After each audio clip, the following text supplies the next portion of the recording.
Muito boa noite, muito bem-vindos. Nós vamos a mais uma leitura de Marcos.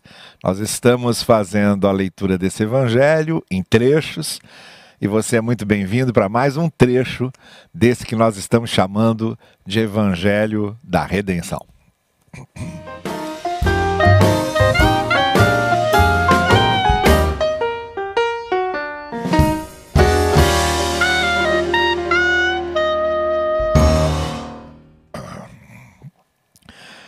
E estamos aqui na segunda parte do Evangelho de Marcos, já na sua parte final. Jesus Cristo está em Jerusalém e algumas coisas estão acontecendo nesses momentos que antecedem aquele que vai ser o ponto mais alto, a essência mais amagal, o ápice mais significativo do ministério de Jesus e de tudo que Jesus tinha feito.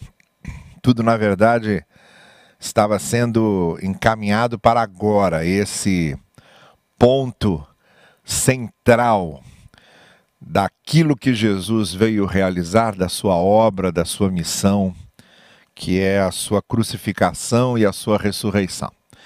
Estamos quase chegando lá, depois de ter acompanhado Jesus na Galileia, realizando vários sinais para mostrar que ele tinha poder para redimir o ser humano, para libertar o ser humano. E agora está lá em Jerusalém num confronto direto com os líderes do judaísmo que vinham já desde a Galileia insatisfeitos com o que estavam vendo e estavam ouvindo, e agora estão aqui acirrando os seus ódios, estão aqui acirrando as suas amarguras contra Jesus. E o ambiente e o cenário está sendo preparado para que Jesus então seja morto. E depois da sua morte que ele ressuscite. Como ele já anunciou aos discípulos 3 ou 4 vezes, como vimos aqui, que iria acontecer. Não é? Olha, eu quero fazer hoje, dar uma atenção para os versos 13 a 44 do capítulo 12. Tá bem? É um trecho longo, mas nós vamos pegar aqui aquilo que é essencial. Mas eu queria deixar aqui todos esses episódios que estão nesse espaço entre o verso 13 e o verso 44, todos eles amalgamados, entrelaçados direitinho, porque nós temos aqui momentos bastante significativos nesses em que Jesus está apresentando agora a sua autoridade. E vemos a autoridade de Jesus como Senhor, sendo revelada aqui de maneira muito peculiar em cada um desses episódios que vamos ver aqui agora. Como eu disse para vocês já algumas vezes, na montagem do Evangelho, essa seleção de narrativas ela é feita de acordo com os objetivos do evangelista, aquilo que ele quer testemunhar a respeito da revelação em Cristo. Então, quando ele monta, ou ele seleciona aquilo que ele vai narrar e monta o seu evangelho, ele monta de uma maneira que esse testemunho vá ficando muito claro.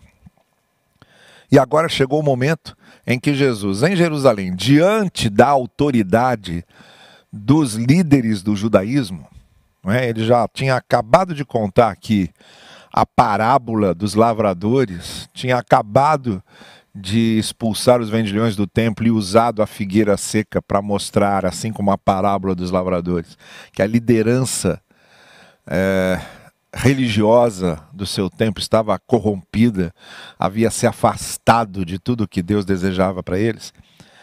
Então, agora nesse confronto direto com essa liderança que virou uma árvore seca, uma árvore sem frutos, como eram os mestres da lei, os fariseus, os sacerdotes, Jesus vai demonstrar a sua verdadeira autoridade. E a autoridade de Jesus, em primeiro lugar, se refere a nosso comportamento como cidadãos de uma nação, cidadãos de um país, como eles eram lá também cidadãos de Israel e ao mesmo tempo cidadãos do Império Romano. O Império Romano dominava toda aquela área. César era considerado como a grande autoridade do mundo, era o homem mais poderoso do mundo, era o imperador de todo aquele vasto império que dominava toda a Europa, toda a Ásia Menor, todo o norte da África. E todo aquele mundo civilizado de então, sob a égide, sob o cetro, sob a autoridade do Kaiser, do César, do imperador romano. Acima dessa autoridade, Jesus coloca a sua. E de que maneira ele faz isso? Então temos aqui esse trecho do verso 13 ao verso 17. Mais tarde enviaram Jesus a alguns dos fariseus e herodianos.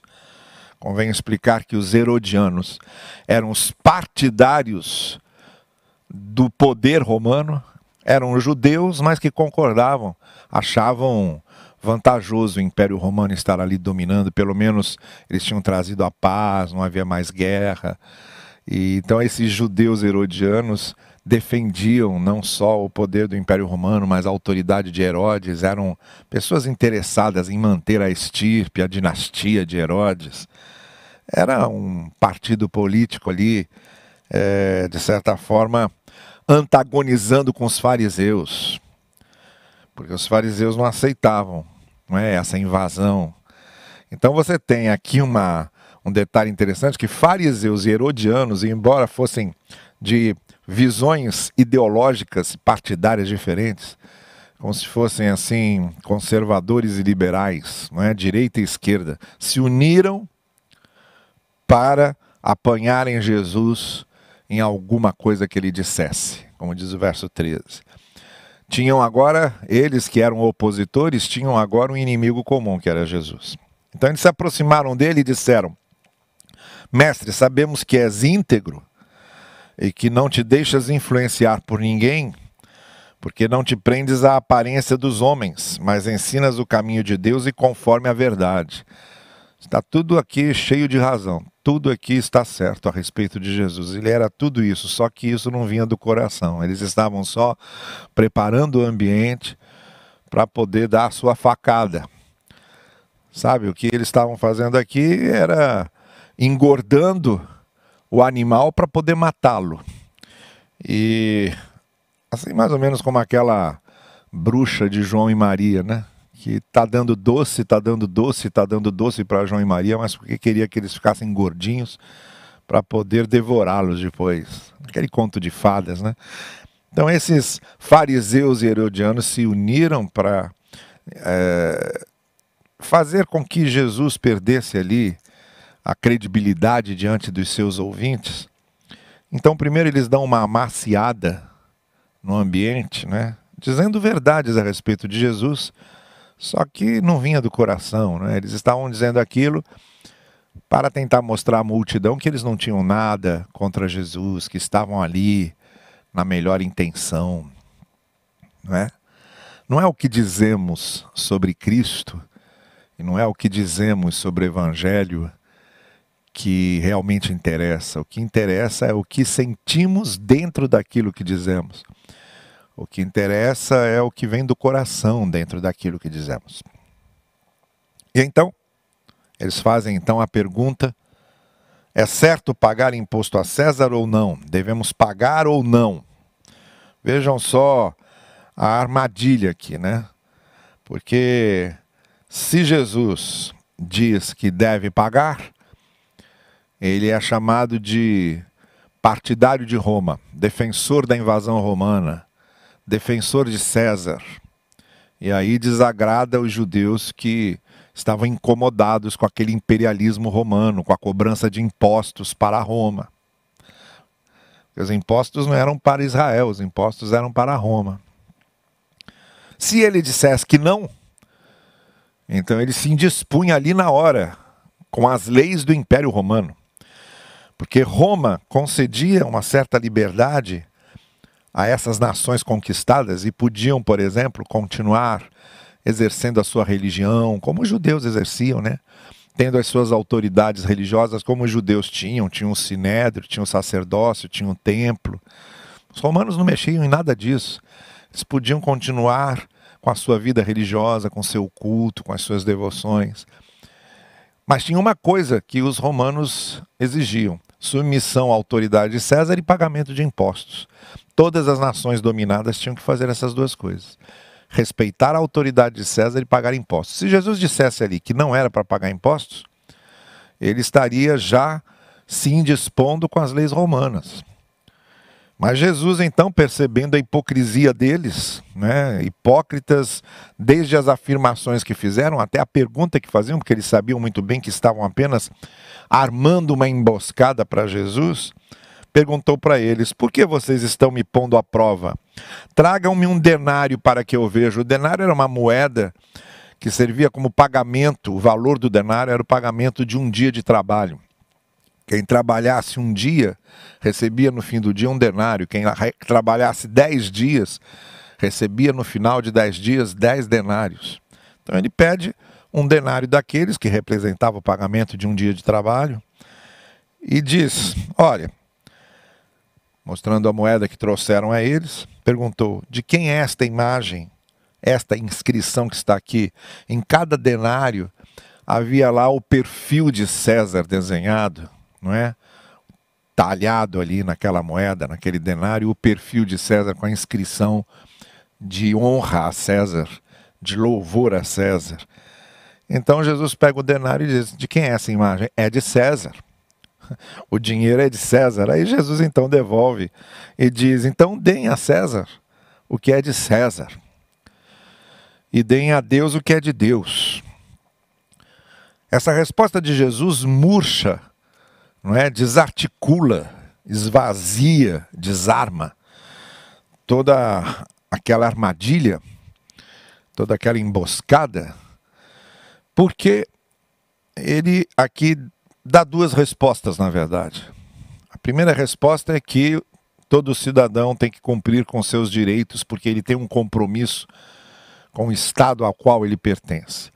E o pagamento de impostos é para que esse Estado sobreviva, subsista, para poder manter a ordem da sociedade. Então, impostos são devidos aos governantes. Se os impostos são devidos aos governantes para que façam o seu trabalho, para que o Estado cumpra a sua função, então isso é o que tem que ser dado a César. Os impostos têm que ser pagos, sim, porque servem para a manutenção do Estado. São de César.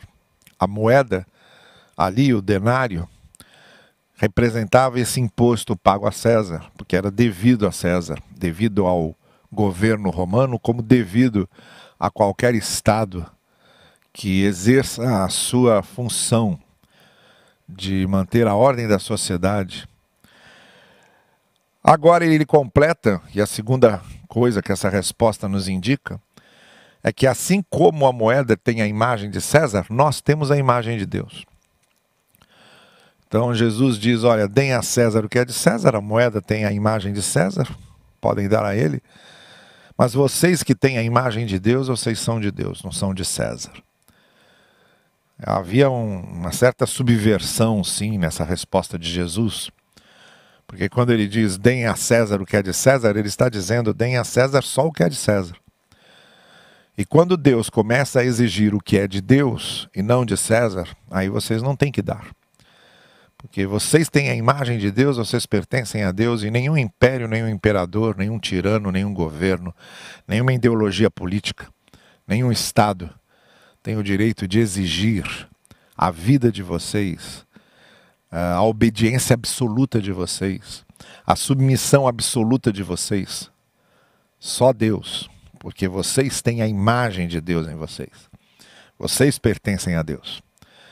É essa resposta que Jesus dá, e com essa resposta ele calou todo mundo ali. E ao mesmo tempo, deixou claro qual é a nossa posição, né? Jesus é a autoridade em nossa vida, sim. Ele é o Senhor. Temos a imagem de Deus em nós, ele é a grande, a suprema autoridade sobre nós. Mas ao mesmo tempo somos cidadãos de um reino, somos cidadãos de um país, somos cidadãos de uma nação. E devemos cumprir as nossas obrigações como cidadãos, muito especialmente nessa área do pagamento dos impostos, para que os estados tenham como subsistir e prover às suas populações governadas aquilo que lhes é de direito, aquilo que lhes é de necessidade. Então ficaram todos admirados com a resposta de Jesus, porque ele pegou aquela lança que foi lançada contra ele, jogada contra ele, atirada contra ele, e devolveu numa resposta que acabava com qualquer tipo de ambiguidade, dubiedade, acusação implícita e emboscada para tentar fazer Jesus refém das suas próprias palavras. Jesus jamais foi refém das suas próprias palavras, porque ele era a palavra de Deus, né? Segundo lugar, temos aqui um segundo trecho, segundo episódio, ainda dentro desse texto que estamos lendo, a partir do verso 18, que fala da autoridade de Jesus sobre a nossa vida para além do humano, do material, do histórico, do orgânico. Jesus falando de outra vida. E é interessante como ele se refere a essa outra vida, deixando bem claro que ela é muito misteriosa, não é? Depois dos saduceus, isso era um outro grupo, você tem zelotes, herodianos, saduceus, são todos denominações dentro do judaísmo, assim como nós temos o protestantismo.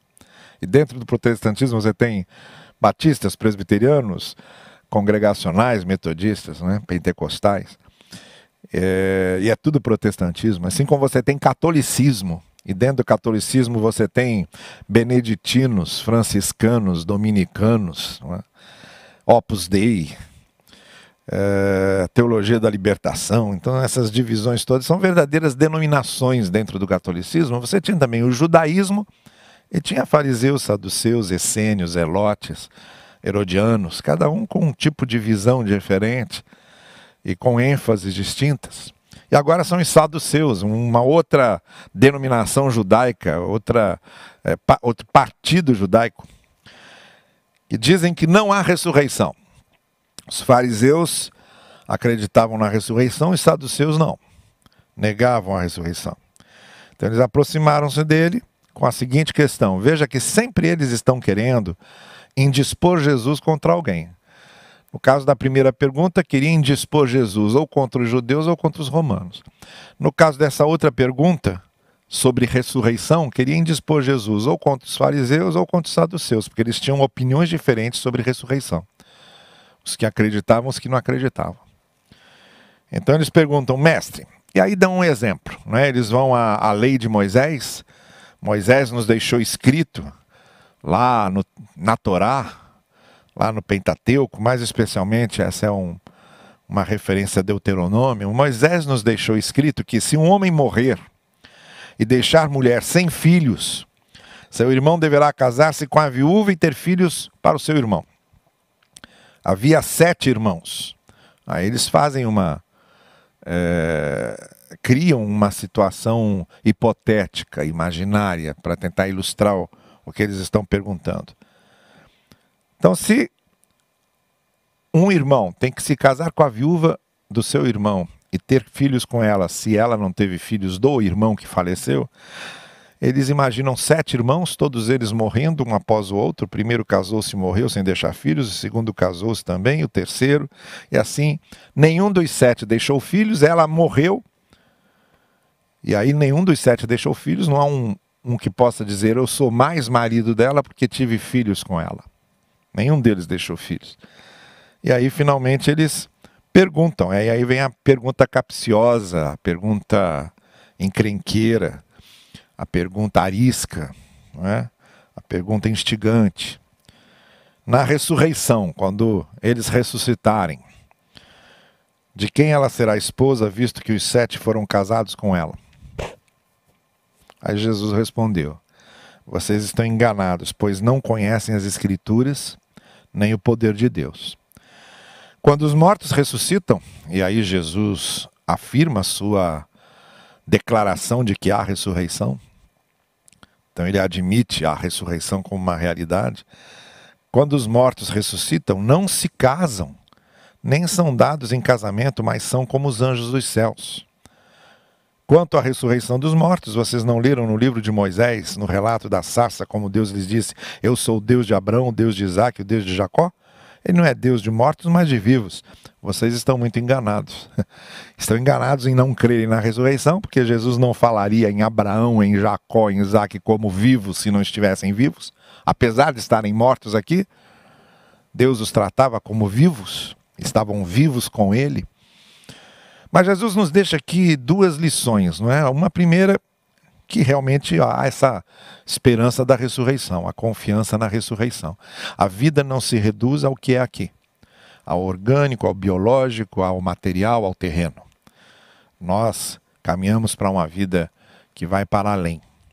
Uma ressurreição, porque não seremos almas penadas ou fantasmagóricas, mas teremos um corpo novo, ressuscitado, como o apóstolo Paulo vai explicar melhor na carta aos Coríntios, falando da ressurreição e por que há ressurreição. Se Cristo ressuscitou, nós também ressuscitaremos. Só que não se trata desse corpo. E aí Jesus diz a segunda coisa muito importante. Não só que vai haver ressurreição, mas que o que é a vida eterna, o que é esse corpo ressuscitado, não tem nada a ver com aqui. Então quando Jesus responde, olha, na ressurreição não se casam nem se dão em casamento, o que Jesus está dizendo é que a vida depois da morte, a vida do ressuscitado, não tem nada a ver com essa vida. Os parâmetros são outros, os parâmetros são eternos, os parâmetros são não históricos, os parâmetros são não temporais, são sobre-humanos. Então não tem como comparar. Não adianta querer entender a vida após a morte, a vida do ressuscitado, com as categorias que temos aqui nessa vida. Então, isso é muito importante. Eu costumo brincar quando me perguntam como vai ser o céu, como vai ser a ressurreição, como vai ser lá a eternidade. Eu costumo dizer, ó, de morte eu não entendo nada porque eu ainda não morri. E quem morre não volta para contar. E as escrituras possuem, assim, explicações muito figuradas, imagens figuradas, que só dão assim uma ideia, mas não resolvem o problema. Até porque realmente não há como falar nessa outra vida sem usar linguagens figuradas, símbolos. Porque é outra história completamente diferente daqui. Jesus deixa isso claro. Não compare essas categorias. Então temos a esperança sim de que ressuscitaremos, mas como será lá, a gente não pode entender porque está além da nossa capacidade de entender. Nós vamos saber como é. Mas saberemos quando estivermos ressuscitados na presença do Senhor. É só aguardarmos, que mais cedo ou mais tarde a gente acaba descobrindo. Tá bom? O terceiro trecho é mais conhecido, né? Então eles, de novo, veja, são todas essas tentativas de cercar Jesus e armar essas emboscadas, né? Notando que Jesus dera uma boa resposta, eles perguntaram agora, de todos os mandamentos, qual é o mais importante? É outra pergunta muito capciosa. E Jesus responde, olha, o mais importante é este. Ouça Israel, o Senhor, o nosso Deus, o Senhor é o único Senhor. Ame o Senhor, seu Deus, de todo o seu coração, de toda a sua alma, de todo o seu entendimento e de todas as suas forças. Esse é Deuteronômio. E o segundo é este, ame seu próximo como a si mesmo. Não existe mandamento maior do que estes. Esse é Levítico. Muito bem, disse o mestre.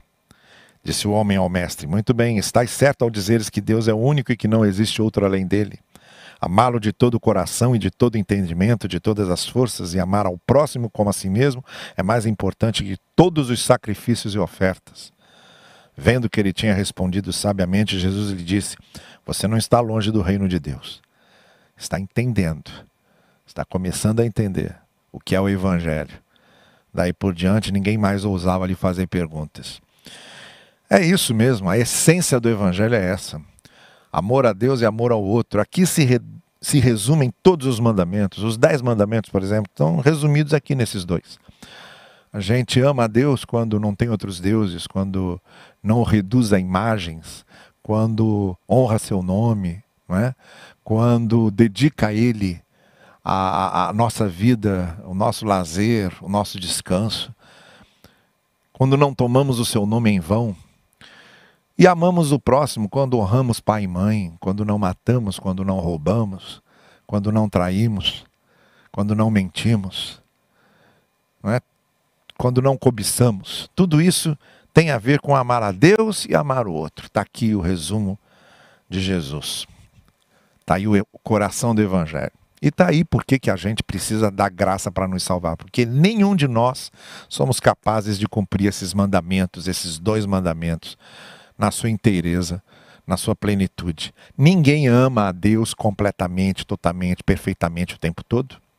E ninguém ama o próximo completamente, perfeitamente, totalmente o tempo todo. Não existe isso. Por isso, se nós formos depender de cumprir esses mandamentos para sermos salvos, jamais seremos. Por isso, a salvação não é pela nossa autojustificação, mas é pela graça. Somos salvos pela graça. Porque não tem como a gente cumprir isso de forma perfeita. Não é? E finalmente chegamos no final do trecho. Quando Jesus finalmente vai falar da sua autoridade como um todo. Ele já mostrou a sua autoridade quando fala de sermos cidadãos corretos, a sua autoridade acima da autoridade de César, mas nós cumprindo nossa obrigação de cidadãos, a sua autoridade na vida eterna, garantindo a nossa ressurreição, garantindo que ressuscitaremos, a sua autoridade no nosso convívio com Deus e com os outros, no coração do Evangelho, que é receber de Deus e compartilhar com os outros, amar a Deus e amar aos outros. E a certeza que temos de que, embora não sejamos perfeitos nisso, nós somos salvos pela graça, justamente porque não somos perfeitos nisso. E agora Jesus encerra falando sobre a sua autoridade de uma maneira geral. De volta ao templo, ensinando no templo, Jesus pergunta como os mestres da lei dizem que o Cristo é o filho de Davi. O próprio Davi, falando pelo Espírito Santo, disse: o Senhor disse ao meu Senhor, senta-te à minha direita, até que eu ponha os teus inimigos debaixo de teus pés. O próprio Davi chama Senhor. Como pode ser ele seu filho? Jesus cita o Salmo 110, que é um salmo de exaltação ao rei, mas o rei que reconhece que acima da autoridade dele, a autoridade do Senhor, a autoridade desse Messias esperado. O rei é só um símbolo do ungido do Messias, mas há o Messias que está acima do rei. É isso aí que é o Salmo 110. E agora aqui ele usa esse salmo para se referir a ele. E ele diz: olha, eu não sou filho de Davi apenas, como alguns me chamam, não sou só descendência dele, eu estou acima de Davi. Eu sou esse Senhor que ele, como rei, colocou acima dele e chamou de Senhor. Davi chamou esse Messias, esse Senhor, de meu Senhor. E ele estava se referindo a mim, que estou aqui com vocês agora. Então eu não sou só um descendente de Davi, o meu reino não é só o reino do trono de Davi, não é só esse reino político que vocês esperam, mas eu sou o Senhor de tudo. A minha autoridade transcende até mesmo a autoridade davídica. Eu sou o próprio Messias a quem Davi se submeteu. Então Jesus está falando de modo claro sobre a sua autoridade. E em oposição a isso, ele ainda alerta a multidão dizendo: cuidado com esses mestres da lei, esses que querem ter autoridade sobre vocês e que acham que são a autoridade de Deus sobre vocês. Eles fazem questão de andar com roupas especiais, de receber saudações nas praças, de ocupar os lugares mais importantes nas sinagogas e os lugares de honra nos banquetes. Eles devoram as casas das viúvas e, para disfarçar, fazem longas orações. Esses receberão condenação mais severa. A autoridade de Jesus está acima da autoridade de fariseus, mestres da lei e dos líderes religiosos da época, que está acima até da própria autoridade de Davi. Aqui nós temos Jesus declarando a sua autoridade, assumindo que ele é o Messias, mostrando que ele é o Senhor acima de todas as coisas. E para ilustrar isso, acontece o que fecha esse trecho. Lá no templo, enquanto ele estava dizendo essas coisas, estão lá colocando as suas contribuições, suas ofertas, colocando dinheiro nas caixas de ofertas. Muitos ricos lançavam grandes quantias. Então uma viúva pobre chegou-se e colocou 2 pequeninas moedas de cobre de muito pouco valor. Chamando a si os seus discípulos, Jesus declarou: afirmo que esta viúva pobre colocou na caixa das ofertas mais do que todos os outros. Todos deram do que lhe sobrava, mas ela, da sua pobreza, deu tudo o que possuía para viver. E aqui Jesus ilustra a sua autoridade e encerra essa série de respostas aos fariseus e aos mestres da lei e aos líderes judaicos, mostrando, estão vendo aquela viúva? Todos nós que estamos aqui, estamos vendo o que ela está fazendo. 2 moedas que ela tinha, está colocando tudo ali no altar. Ela depende da graça, ela sabe que depende da graça. Está ali grata porque a graça a tem sustentado.